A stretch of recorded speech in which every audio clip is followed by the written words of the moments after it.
नमस्कार, गोरखपुर टुडे देख रहे हैं आप। कृत करो समझे धरा, जीवन धरा पे कृतार्थ हो, चहुओर समरसता बसे, वसुधैव कुटुंब का विचार हो। कुछ इसी प्रकार की पंक्तियों से जाने जाते हैं आज जो हमारे साथ हमारे मेहमान बैठे हैं हमारे साथ, रुद्रा उत्कर्ष शुक्ला जी। आज इनसे हम बातचीत करते हैं क्योंकि गोरखपुर में अगर साहित्यकारों की बात की जाती है तो उस श्रेणी में इनका नाम भी आता है। तो आज ये हमारे साथ हैं और इनसे जानेंगे साहित्य में इनकी रुचि कैसे हुई, ये कहाँ से आते हैं और किस तरीके से और आगे ले जाना चाहते हैं अपने साहित्य को, क्योंकि लोगों तक इनकी लोकप्रियता धीरे धीरे बढ़ती जा रही है। बहुत बहुत स्वागत है आपका सबसे पहले हम गोरखपुर टुडे पे।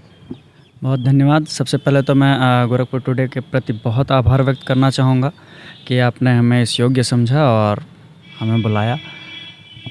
आपकी पूरी टीम को साधुवाद देता हूँ। साथ ही साथ मैं बताता चलूँ कि मैं मूल निवासी सिद्धार्थनगर का हूँ। सिद्धार्थनगर में ही मेरा जन्म हुआ। एक मध्यम वर्गीय परिवार से आता हूँ। और जैसा कि आपने बताया कि कहाँ से साहित्य के प्रति रुझान हुए, तो सबसे पहली जो पंक्ति आई थी वो तब आई थी जब मेरी माताजी का देहावसान हुआ। उसके बाद यूं ही कोई आया पास में और पूछा कि भाई क्यों इतना उदास हो, रो कहाँ रहे हो।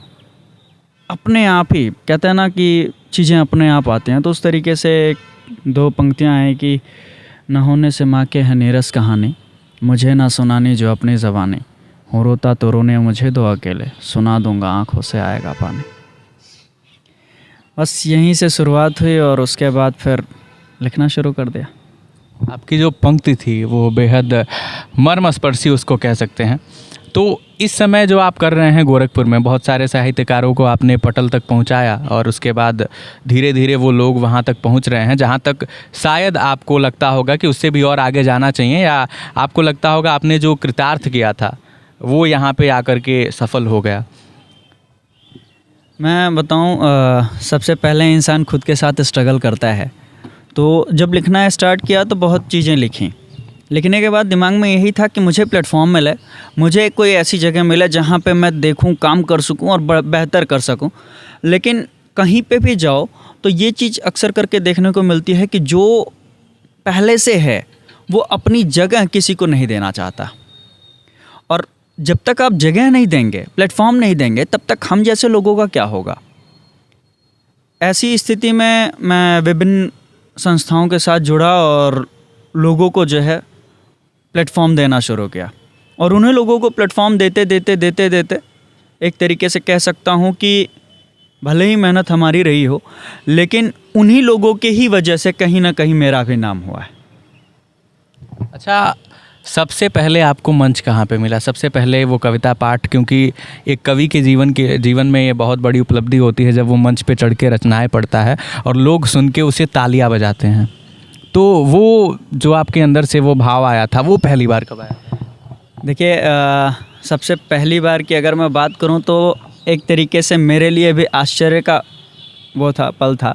मैं Mahatma Gandhi post graduate college से ग्रेजुएशन का विद्यार्थी रहा हूं और संयोग से गोल्डन जुबली कार्यक्रम में कुमार विश्वास जी आए हुए थे।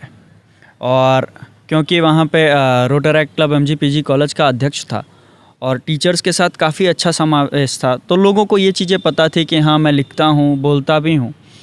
तो उसी मंच पे, यानी शुरुआत ही अगर करी जाए तो एक बड़े मंच से ही शुरुआत हुई थी। वो मेरे लिए एक तरीके से कह सकते हैं कि सौभाग्य की बात थी। मैं उतना बड़ा नहीं था, मेरी लेखनी उतनी अच्छी नहीं हुआ करती थी तब के समय में, लेकिन फिर भी मुझे वहाँ तक पहुँचाया गया। तो इसके लिए मैं सभी गुरुजन का बहुत बहुत धन्यवाद देता हूँ, क्योंकि कहीं ना कहीं वहीं से ही उठा हूँ मैं। अच्छा, आप बता रहे थे जो सबसे पहली आपने रचना लिखी थी, अभी को आपने बताया, तो उस समय आपकी उम्र क्या रही होगी और कैसे ये ख्याल तो आपने बता दिया कैसे आया, और आयु उस समय आपकी क्या थी और उस समय की जो शिक्षा आप ले रहे थे वो कहाँ से ले रहे थे, इसके बारे में कुछ अगर आप बताएं तो। मैं उस समय 19 वर्ष का था और BSc सेकेंड ईयर में था और यहीं MGPG से ही था। जब माताजी का देहावसान हुआ और उसी समय में परीक्षाएं वगैरह भी थीं, तो परीक्षा वगैरह भी नहीं दे पाया था, तो BSc सेकेंड ईयर में फ़ेल भी हो गया था। लेकिन फ़ेल होने के बाद भी, क्योंकि पढ़ाई का स्तर जो था वो शिक्षक और जितने भी हमारे साथ के लोग थे वो जानते थे, तो 4 साल पढ़ाई करी मैंने एमजीपीजी में, लेकिन एमजीपीजी के टीचर्स एवं स्टूडेंट्स किसी को भी इस बात की कोई भनक नहीं थी कि मैं फेल भी हुआ हूँ। तो ये अपने आप में जितने भी हमारे साथ के लोग थे वो और टीचर्स का कहीं ना कहीं बहुत ज़्यादा ही कह सकते हैं सानिध्य रहा है, जिसके वजह से एक कहते हैं ना कि प्रोत्साहन मिलता रहा आगे बढ़ने रहने के लिए, तो बढ़ता रहा। अच्छा, आपने लिखना शुरू किया, उसके बाद फिर आपके पर्सनल फेवरेट कोई ऐसे रचनाकार हों जिनको पढ़ के आपको थोड़ा और मोटिवेट हुए और उन सारी चीज़ों को क्रमबद्ध तरीके से, लयबद्ध तरीके से लिखते चले गए, कोई हो ऐसा? तो देखिए, ये कहना केवल किसी एक का नाम लेना तो बहुत गलत होगा। कई कवि, कई रचनाकार जो पुराने रहे उनको पढ़ा गया, सुना गया। सबसे ज़्यादा अगर किसी से जो है प्रभावित हूँ तो रामधारी सिंह दिनकर जी से, क्योंकि वो हर क्षेत्र में काम किया उन्होंने। और जहाँ तक मैं जानता हूँ आज के समय में जो चीज़ें चल रही हैं, काव्य को लोगों ने बांध के रखा है, वो बंधी हुई चीज़ नहीं है। आप अगर देखेंगे तो मेरा एक पेज है शब्दों की बगिया, उसमें मैंने नीचे एक कोट लाइन लिखी है, शब्दों की बगिया अंतः उद्विग्न भावनाएं। यानी जो अंतर से भावना उत्पन्न होती है, भावों से भरपूर, वही काव्य है, वही रचना है, वही कविताएं हैं।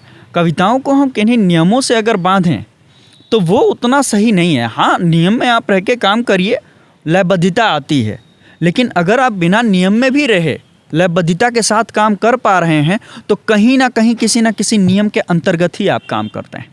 ऐसा मैं इस प्रकार से कह सकता हूँ, क्योंकि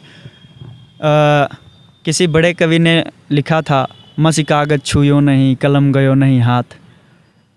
उन लोगों ने किस प्रकार से जो है नियमों में बंध के काम किया।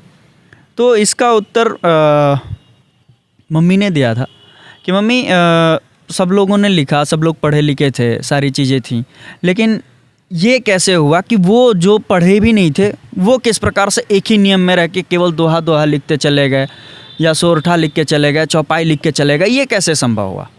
तो उन्होंने बताया किसी भी एक राग में अगर आप 4 पंक्तियाँ पढ़ते हैं, किसी भी एक राग में, तो वो अपने आप ही मात्राओं में फिट हो जाती है। वहाँ से हमको ये चीज़ समझ में आई कि लयबद्धता होनी आवश्यक है, मात्राएं अपने आप मिल जाती हैं। तो मतलब आप अप्रत्यक्ष तरीके से ये कह रहे हैं कि आप जो लिखते हैं उसको, उससे शायद एक नई श्रेणी बिल्ड हो सकती है, बन सकती है। बिल्कुल बिल्कुल बन सकती है, क्योंकि आज के समय में अगर आप जो है कविताओं के वो देखें, क्षेत्र में देखें, तो लगभग 16,000 अप्रॉक्सीमेट 16,000 जो है नियम हैं। तो ये 16,000 नियम जो हैं वो किस प्रकार से आए भाई? सतसई आई, 700 दोहे आए, तो 700 दोहे के वजह से जो है एक नियम बन गया।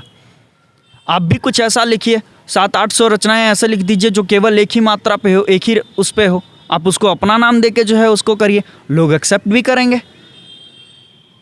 लोग शुरुआत नहीं करना चाहते, लेकिन पीछे चलने में तत्पर हैं।